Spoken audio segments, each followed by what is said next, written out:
Hello there. Welcome to the Saroy channel, wherever you are in the world. And so much love to each and every one of you. I do hope you're doing remarkably well. And let me know what the temperature is where you live in the world. Shock us with the heat that you're experiencing or the freezing cold conditions, because we can commiserate with you if you're freezing or very hot. But before we get started, don't forget to get that perfect drink, whatever it is, whether it's a hot cocoa to soothe you and keep you lovely and warm, or something cool and refreshing. And if it's unusual, let me know about it. So before we get started, don't forget to subscribe to the channel, click the notification bell and the thumbs up. And let's get started with tonight's story. And this is a story you're really going to love. So let's get started. Dear Sarah, and all your listeners.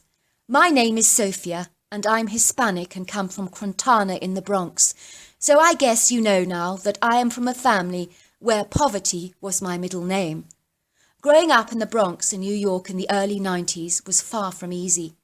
I was 15 at the time, and the area was full of drug addicts, hustlers, drunks, criminals, gangsters, and every lowlife that you could imagine. Do not get me wrong, there were decent people living there, to be sure, but the area did attract some of life's less desirable characters, which is often the case in areas where impoverishment is rife. My mother would always make sure we were back in our tiny little apartment by 5 o'clock every day, and that our front door was double bolted. During the night, things went on in the Bronx that were not for the faint-hearted. Sometimes we would hear in our apartment blocks huge screams, shouting, and people arguing and fighting. There would be gunshots on occasion, ambulance sirens, and police cars on a regular basis, usually waking us up at ungodly hours of the night. Sometimes I would stare out of our apartment window in my pajamas, and on a few occasions I would actually see ambulances putting deceased bodies onto gurneys in the back of their vans and driving away. It truly was a formidable existence, but I grew up in this dog-eat-dog world, and it was all that I knew. No one longed to escape this lifestyle more than my mother Maria, who worked as a cleaner for some offices in the city and earned a very meagre wage. My dad had been killed a few years earlier by a gang leader who mistook my father for a rival gangster who was the splitting image of my dad. It was a case of being in the wrong place at the wrong time, and it was an unfortunate tragedy that made our family sink into greater depths of poverty. There were times when we barely had enough to eat, but my mother knew a baker's who threw out their old donuts and cakes at the end of a day, and so sometimes she would do some dumpster diving, and some of the stuff that she recovered was still very good and tasty. My mother also brought all our clothes from second-hand thrift shops. One thing my mother also did, with huge conviction, was buy regular lottery tickets. This had incensed my dad when he was alive, because he said we were making the rich richer by buying these tickets, and that buying tickets made the poor poorer.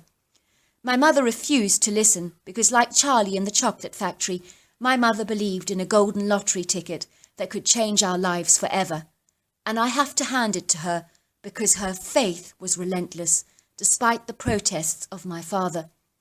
When we were out of these slums, she would say, "When I've won a lottery ticket for us, we'll be moving to Kentucky." "Why Kentucky?" I'd ask her. "That's hardly Hispanic."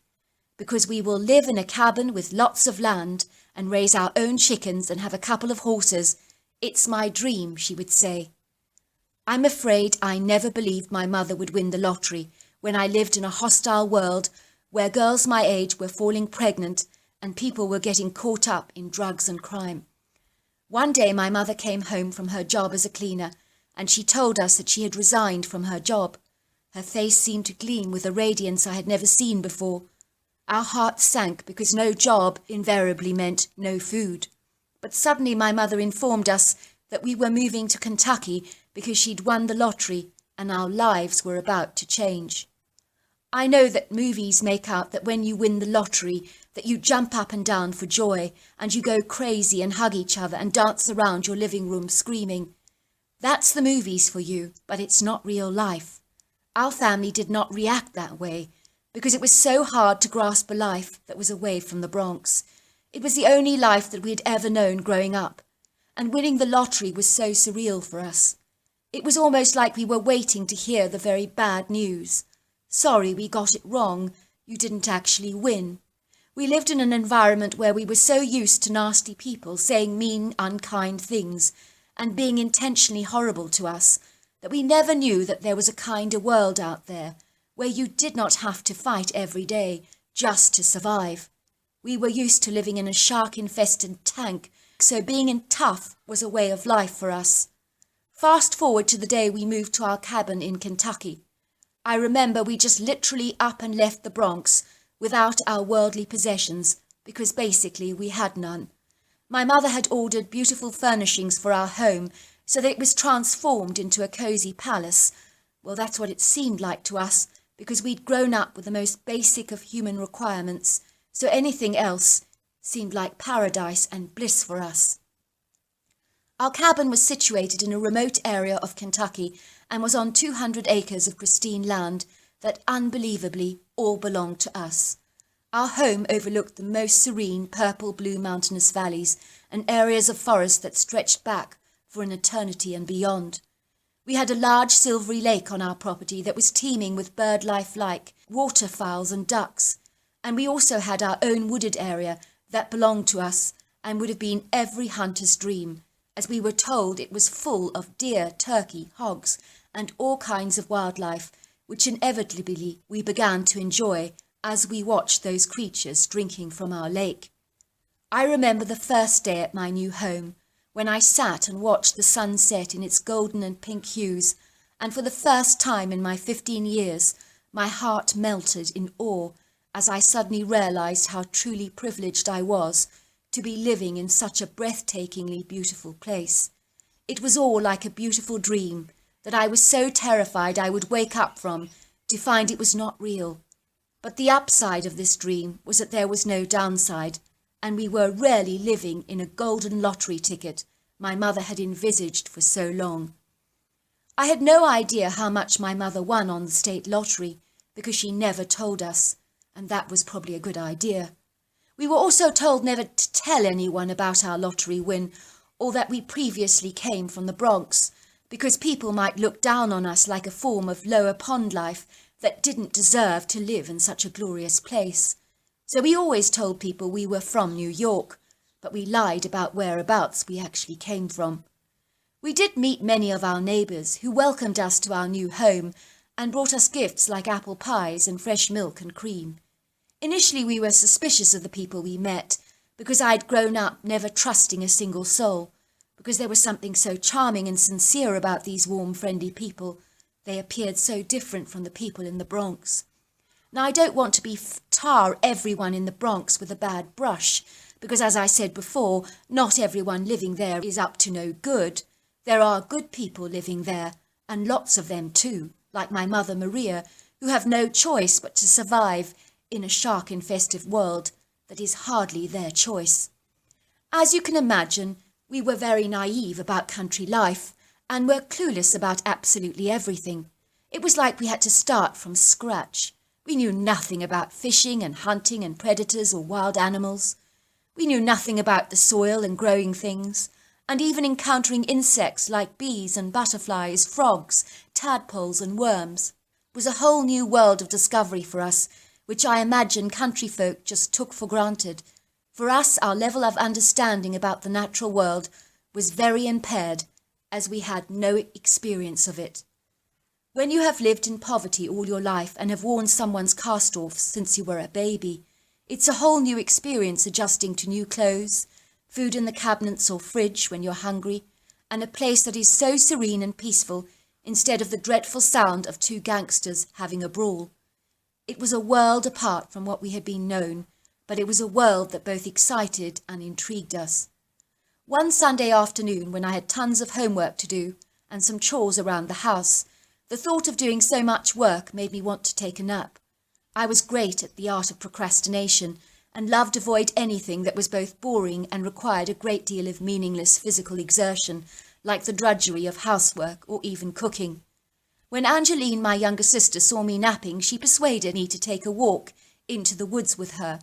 It was about 3 in the afternoon, and it was early fall, and we had been meaning to explore the woods for a very long time, but with schoolwork, chores, and settling into a brand new home, we'd simply had no time to go exploring.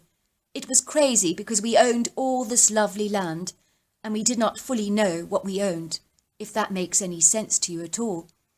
A walk sounded like a great opportunity to engage in some further procrastination, and if I was out enjoying the woods with my sister, my mother would not be piling on all her pressure for me to finish my boring math assignment and my science project. "Can you believe we own all this?" I said to my sister as we approached the woods. It was almost impossible to believe. "I still remember the day Mum told us she'd won the lottery," said my sister. "It just seemed impossible to believe that something this good actually happened to us." "I know what you mean," I said. "I never expected anything good to come our way, especially after Dad was killed." "Don't talk about that," said my sister. "Let's never talk about the Bronx again.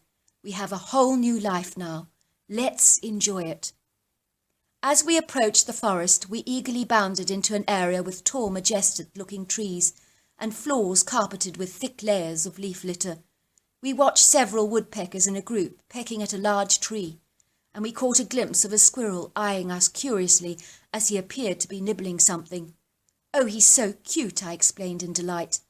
"My friend at school says her father goes shooting squirrels." "That's terrible," I said. "How could anyone kill something this sweet?" "Well, they're country folk," said my sister. "They do things differently out here."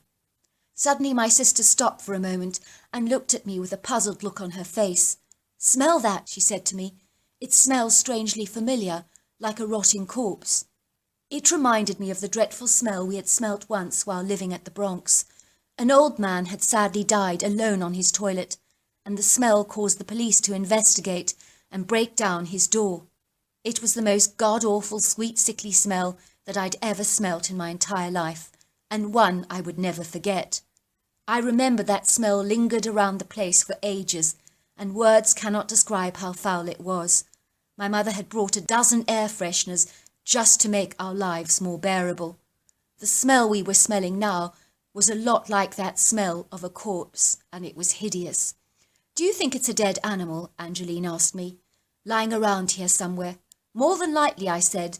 "It makes me feel like throwing up." "Do you get the feeling that someone's actually watching us?" she asked me suddenly. "I do," I said. I really could sense that eyes were on us, but I did not know who or what they actually belonged to. "Maybe we should get out of here," I said suddenly. "Something is starting to creep me out." Everything in the forest was airily quiet and still. But maybe forests were always like this, I thought to myself. My sister and I had so little experience of country life, we didn't know what was normal and what was not. I had read stories about haunted forests before, so maybe we were on the edge for nothing. Or on an unconscious level, we may have been influenced by those horror stories and simply feeding our imaginations with fearful, horrifying delusions. Suddenly I detected the bough of a tree swaying from side to side, and could see a dark, shadowy form moving between the leaves, and I was eager to see what it was. My anxiety rapidly retreated to be overtaken by fascination and intrigue. It had not even crossed my mind for a moment that there could be a predator out here in the woods. In the Bronx I was wary and streetwise, but out here in the forest, out in nature, I was whimsical, naive, and curious. I pushed back the branches to see what this creature was, and then I heard a thunderous movement like something heavy was moving away in the undergrowth and was trying to escape as quickly as it could. So I ran around as fast as I could to the other side of the tree where the underground was less dense, and then I saw it. But what on earth was this thing? The creature looked at me with frightened eyes as if it was scared of me, which was strange because next to this thing I was minute and tiny. This creature was big and looked like a massive ape that had a humanness to it. I had been to the zoo in New York once on my 8th birthday as a girl, and the gorillas there had a distinct look that reminded me of this creature. The gait was similar, so was the long, typical arms and the black hands.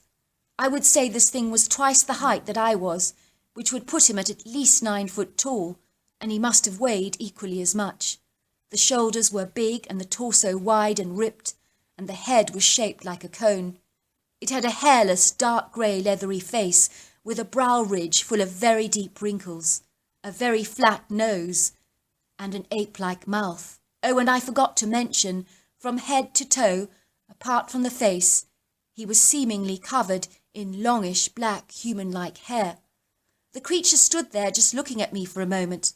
I think it was almost as surprised to see me as I was to see him. However, the creature seemed timid and very afraid. This was seemingly incongruous for a creature with such an intimidating and formidable presence, which clearly had the power to kill someone like me with one fatal blow from its powerful hands. It rather reminded me of a pit bull once, owned by a very bad man in the Bronx, and this big dog with a formidable reputation was utterly terrified of a tiny poodle that was owned by a little old lady. You can imagine this gangster was furious and returned the pit bull to the pound in disgust, complaining that the dog was a wuss. I was not afraid of this thing, but I would have been terrified if it had not been so intimidated and wary of me. If it had approached me with an aggressive attitude, I would have been utterly terrified of this creature, and that was certain. This creature, worried brown eyes, glanced at my hands, looking alarmed and terrified, possibly wondering if I was holding a rifle of some kind. It then seemed to run backwards for a while, keeping its eyes on my hands, and looking so alarmed, as if he was expecting me to just suddenly shoot. It then turned around and ran away as fast as it possibly could, and its grace and agility and speed were phenomenal. I could not believe what I'd seen. "Did you see that?" I asked my sister. I could see that she was shaking and her face was deathly pale. "It was a gorilla man," she gasped in horror. "What's it doing in the forest, and what is it?" I never knew there was a creature like this living in Kentucky. We told our mother what we had seen, and she thought we must have been seeing something else and was confused. "There are no gorillas in America," she told us. "You must have seen something else, or this is one of your crazy jokes, which I don't find amusing." There was no point in telling my mother what we'd seen, because she was never going to believe us, and we were to find that telling our story was not going to go down well with anyone. Years later, I was to reflect on that creature's reaction to us, and I can only imagine this thing had been an eyewitness to a negative interaction with a human before, and maybe he was a witness to something that involved one of his own kind being shot, so he associated an encounter with a human to be a negative and dangerous experience. Well, that was my take on it anyway, and I'm almost certain I'm right. My sister only got a brief sighting of that gorilla man, but she saw enough of him to know we'd seen something that belonged to the primate family. But when we told people about our experience, we were teased mercilessly and ridiculed, and our encounter was dismissed as made up and fanciful. I remember one girl at school in particular who poked so much fun at me for suggesting that I'd seen a gorilla man in the woods one day, and then several days later or weeks passed, and then she stopped teasing me.